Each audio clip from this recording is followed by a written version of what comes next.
not sure if that's a normal thing, but I thought it was wrong, so.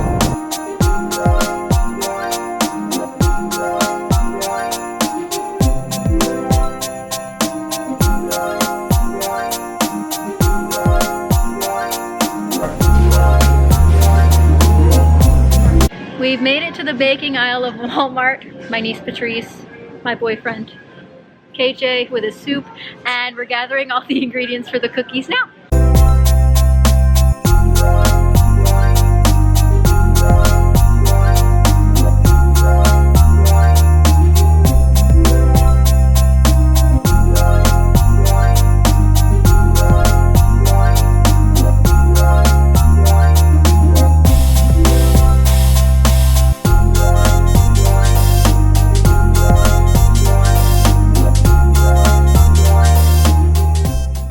And now that we're back from Walmart, we have all the ingredients we need to make the sugar cookies and frosting this weekend. To get started, we ended up buying a giant bag of flour since the recipe calls for a ton of that. Similarly, we bought a giant thing of granulated sugar because we need a lot of that. We also bought not one, not two, but 3 boxes of butter for all the items we need to make. We also needed baking powder, of course, the typical eggs, the typical milk, which is in the fridge, and last but not least, my favorite ingredient, light brown sugar. But we will be making the dough tonight and baking all the cookies tomorrow. So stay tuned for the dough making after dinner.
So we finished the first 2 batches of cookies this evening, and all of that dough will be rolled and cut tomorrow. So that's really the fun and the action of all this, but I hope you guys enjoyed our fun little grocery haul and some clips of us making the dough. And I'll be sure to put the recipe down below in case any of you guys are interested. Just a simple sugar cookie recipe that we've had in the family for a long time, and I've really enjoyed, and you guys might enjoy too. But tomorrow is cutting, baking, and making the icing. So a lot more action tomorrow, but it is midnight. We watched the end of Stranger Things Season 3. Highly recommend if you've not been on that train. I was late to the party, but everyone helped watch the rest of the season with me tonight. So really fun all around. Happy to be here and to spend some time with my family before the holidays. And of course, have some delicious cookies to eat tomorrow. So I hope you guys enjoyed today's Vlogmas, and be sure to give it a thumbs up if you did enjoy, and catch up on all the Vlogmases up here in the link above. And don't forget to subscribe so you'll be able to get a notification when I upload the next Vlogmas. So thanks again for watching, guys, and I'll see you next time. Bye, guys.